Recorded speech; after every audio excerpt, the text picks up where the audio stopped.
Please clap. So, it's primary season again, and I can't help but feel nostalgic of 4 years ago. You see, before the Bidens and the Harrises, there was another pack of characters that were as colorful, if not more colorful, than the 2020 candidates. Back in 2015, the presidency of Barack Obama was dealing with a wicked backlash following the 2014 midterms. Republicans held a strong majority in both the Senate and the House of Representatives, and slow growth in regions of the country led to Republicans believing they had a considerable shot at the White House. In April of 2015, Hillary Clinton announced she was running for president, and Republicans began the search for their own hopeful nominee to guide them in 2016. To many, that potential frontrunner was Jeb Bush. Both the son and brother to former US presidents, Jeb Bush represented the next logical step to the Republican Party following the defeat of Mitt Romney in 2012. The National Review even suggested that Jeb Bush was more conservative than the rest of his family, saying that, quote, "Despite his reputation for moderation on issue after issue, Jeb has taken positions that are significantly to the right of his brothers, and of every other president in recent memory. Before he announced his run for office, Jeb had enjoyed a polling surge despite fumbling a question about the United States' involvement in Iraq." Knowing what we know now,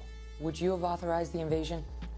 I would have, and so would have Hillary Clinton, just to remind everybody, and so would have almost everybody that was confronted with the intelligence they got. And I answered it the way I will answer all the time, which is that there were mistakes made, but based on the information that we had, it was the right decision. It's the same decision that people on the left and right agreed with.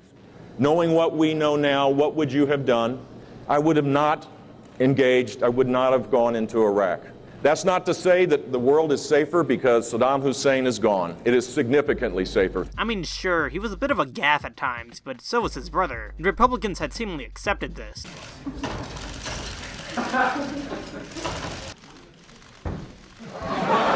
On the day that Jeb Bush announced his run on June 15th, he went from 10.8% to 16.3% in the primary polls, far ahead of the competition. That Jeb logo and its exclamation point associated spoke volumes to the party. Nowhere was the name Bush 2016 even displayed. Jeb wanted to separate himself from both his father and the controversial presidency of his brother, W.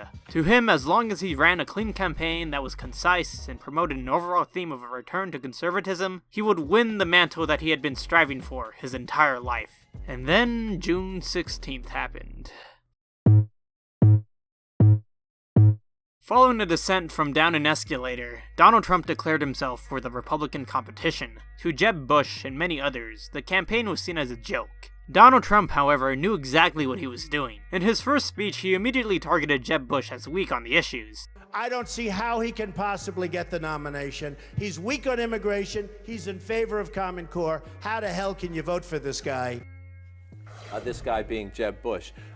In the NBC Wall Street Journal poll back a couple months ago, a little more than a month ago, 74% of Republicans said they could not see themselves supporting Donald Trump. So I don't think he's going to be the Republican nominee. But if you put him on a debate stage and he is a showman, could he make life for Jeb Bush or whoever he decides to make target number one a lot more complicated? At this point, news outlets were even skeptical of Trump's chances of making it at all far into the primary. Trump's strategy was simple: to make a fool of whoever was the leader of the pack, and to show the country who was truly the alpha in the party. On a daily basis, Trump's speeches would constantly target Jeb Bush. Jeb was the candidate with the money, raising over $100 million for his campaign. He spent millions on anti-Trump ads, but they did little to prevent Trump from surging in the polls. As the summer of 2015 entered the month of August, the first Republican debate displayed a rabid dog ravaging into a soft and defenseless rabbit. The Fox News debate was viewed by over 24 million people, many of them being Republicans. The two being next to each other displayed a clear clash in personalities. In the debates that followed, Jeb would be constantly embarrassed by Trump. Donald, is great at the one-liners, but he's a chaos candidate. And he'd be a chaos president. Jeb doesn't really believe I'm unhinged. He said that very simply because he has failed in this campaign. It's been a total disaster. Nobody cares. You got Hillary Clinton to go to your wedding because you gave her money. Maybe it works for Hillary Clinton. It doesn't work for anybody on this stage. I was a businessman. I got along with Clinton. I got along with everybody. That was my job, to get along with people. But the simple fact is... Excuse me, 1 second. No. I didn't want to... The simple fact is, Donald, you cannot take... More energy tonight. I like that. Look, while Donald Trump was building a reality TV show, my brother was building a security apparatus to keep us safe, and I'm proud of what he did. And he's had the gall to go after my mother. The World Trade Center came down during your brother's reign. my mother. Remember that. Hold on. There was something about Jeb that seemed so uncomfortable. It's not correct to use the word disingenuous, as Jeb Bush clearly wanted to be president. It's just that Jeb's speeches were often awkward, and every now and then a random clip on the internet would be uploaded and Jeb would come out of it looking like a fool. I said, if you could go back in time and kill baby Hitler, would you? I need to know. And? Hell yeah, I would. Even if he was really cute? No, look, you gotta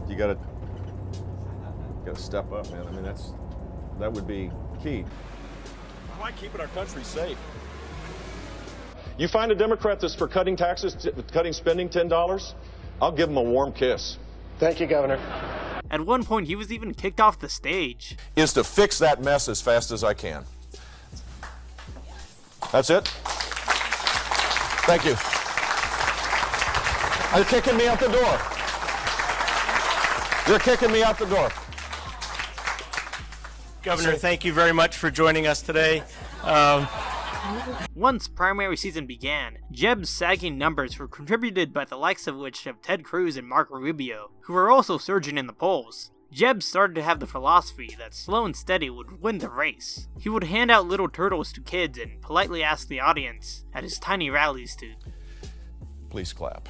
So right after his little speech, he walked over to me and gave me this little tortoise and said, slow and steady wins the race. So hopefully that's true.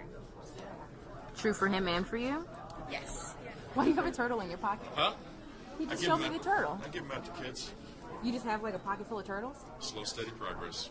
That's what that means. I do have a bunch of turtles. Are you serious?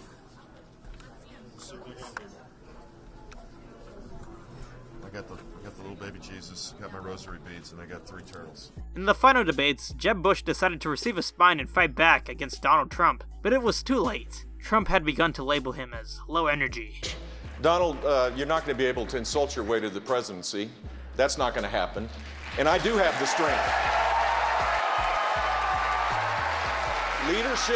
Leadership is not about attacking people and disparaging people. Leadership is about creating a serious strategy to deal with the threat of our time. This is a tough business to run for president. I know, you're a tough guy, Jeb. And we need to have a leader that is Real principled. tough. You're never going to be president of the United States by insulting your way to the presidency. Let's see, I'm at 42 and you're at 3, so Doesn't matter. far I'm doing better. Doesn't matter.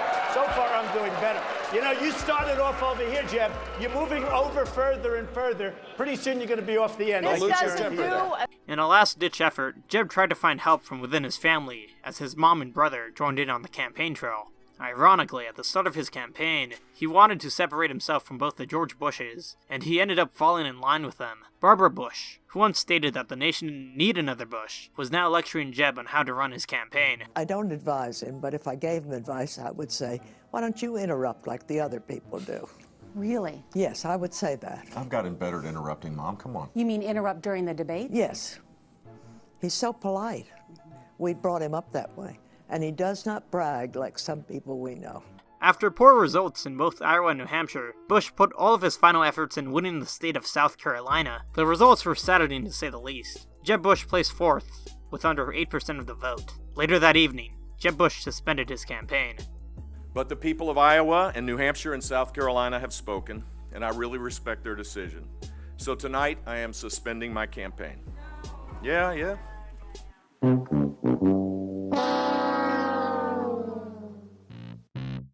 Are you nominated? I am, yeah. Wow. What's that like? It's nice. It's nice. You think you can win? Well, there's a lot of competition and probably not. Well, here's what I know. If you run a positive campaign, the voters ultimately will make the right choice. You know, it's funny you say that. My psychic... Jimmy, that was a joke. Get out of the car. And shave that wig off your face, you godless Hollywood hippie. Jeb exclamation point. You know, Jeb Bush wasn't the first brother to run for the nation's highest office. Both Robert Kennedy and Ted Kennedy tried to recapture the magic of their brother John. However, such as with Ted, Jeb Bush ran for office at the wrong time. The country at this point was tired of the ordinary and wanted to kick over the table and try something new. In my opinion, Jeb Bush's floundering campaign was not all his fault. Sure, he was a pushover, weak, at times embarrassing, but I sometimes think about a universe in which he did become the nominee, and where he defeated Hillary Clinton by a decent margin in the Electoral College, and went on to become President of the United States. Perhaps that's in the universe where Trump never ran. I think Barbara Bush described her son better than anyone. He's honest, dependable, loyal, relatively funny, good looking, but funny. He's got the same values that America seems to have lost. Still waiting on that secret guacamole recipe.